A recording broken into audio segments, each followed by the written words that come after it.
comprends? Alors, c'est comme ça. Na moni ba tozo c'est un docteur, docteur na baloko yeba belle tozo ba docteur. Na yeba yeye azande kwa mwasi nanga. Na yeba kiti. Kaka wana to wana. Non, de maquillage mon frère. Ngai na za problème té. Non, ce qui est vrai c'est qu'il doit être. Vous avez vu Boudelès. Ngai na kota na. Boudelès, na kota na bien mututé. Donc ça va bien. D'abord quand on a bien Boudelès, olinga ka iloko ni. Ngai na kota kuna TV. nakosolola na motu oyebaka mpe motu yango ata ndenge toza boye shiko tokofifa soki moto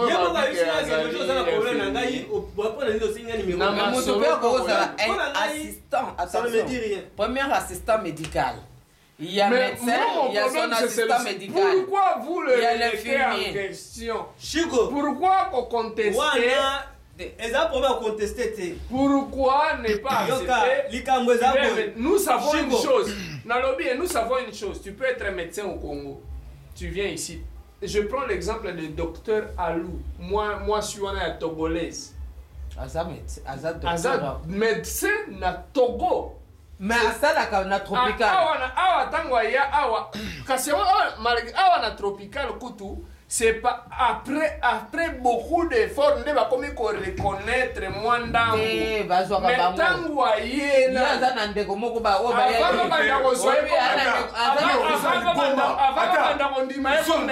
en Europe, c'est Alou. Moi je connais Alou plus que toi. Alou Thérèse. Allô, hein? Allô Thérèse. Allô Thérèse. Mais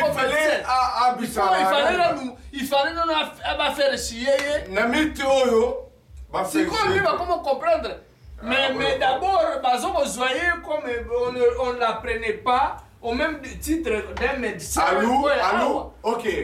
Attends, diplôme en Afrique, en Togo. Hein? Ici aussi, il a fait des études pour avoir un diplôme. Pour appeler que Azar docteur. Bon, ça n'importe quoi. Pourquoi? Bon, problème est qu'on a les alités. Problème est ce que ça arrive à étudier Moussou, d'accord. Mais ce qui est vrai, c'est que ceux qui aux Arabes dans le Congo, tu es un médecin. Tu faisais tes opérations, tu es reconnu au Congo. Il y a jamais eu un docteur au Congo. Pourquoi quand tu es ici? Toujours, c'est en Europe. Claude. Tu es un médecin, mais tu viens ici en Europe. Doctorat, tu deviens un docteur. Comment? Doctorat tout, et ben en Europe. Tous les médecins, il y aura doctorat tout, ce que je veux dire, c'est ça. Doctorat, c'est quoi?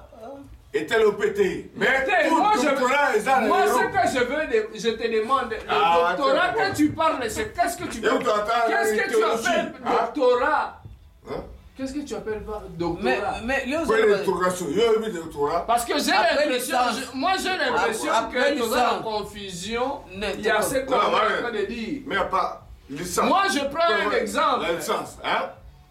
Tu montes. Moi, doctorat. Nalobi et Claude. Il n'y a pas de doctorat en Afrique, au Congo. Claude. Toujours. Ici en Belgique, en Europe. Nalobi, c'est lui qui. Il n'y a pas un doctorat. Le doctorat se prépare en Europe. Claude, ce que moi je suis en train de dire, c'est ça. Jamais en Afrique. Moutou a signé sa médecine. Ici en Europe, on te donne un doctorat. Ici on va préparer. On a na tropical, on a noir, rwandais, bazali ebele, bazolanda doctorat na bango. Non, je comprends que yo likambu yo koloba ezali likambu ya 3e cycle ou quoi? La chose c'est que je voudrais que vous me parliez de quoi? Arrête. Du 3e cycle, tu parles du 3e cycle ou quoi? Que ce soit du 3e cycle ou du 4e cycle, mais un doctorat. Doctorat en Europe, hein? Toi tu es venu ici en Europe de façon Chico.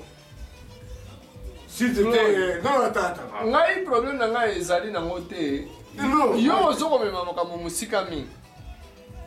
Oyebi na faculté ya médecine. Hein? Mais on appelle ça la faculté de médecine. On appelle ça quoi? Les termes, et tiens qu'il y a confusion. Au moins la faculté de économie et droit, ils sont plus simple. Mais la faculté de médecine, Et ça, la rabisso complication mine. Les gens que nous appelons médecins, ce sont des licenciés. Un docteur. Tel que médecin un docteur. Tous les médecins presque nous sommes Congo, tous ces médecins. Docteur nous sommes Congo. C'est là Claude, Nalobi, j'arrive, j'y arrive. Il y a un éclaircir. C'est le problème des termes. Tous les médecins au Congo. Autant de licence dans la médecine. Yo savais tu ça que docteur. Hein? C'est question de termes. Na Congo, nous satangi médecine.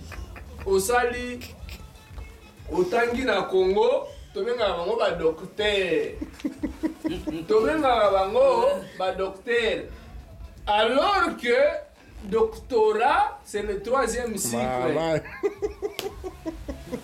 Filmer à Gogo. Mais filmer en Bouzi. Tout le monde a un peu pété. Tu es wapi vana na Tu es en vana wana. On a la deuxième état. Ya tu na.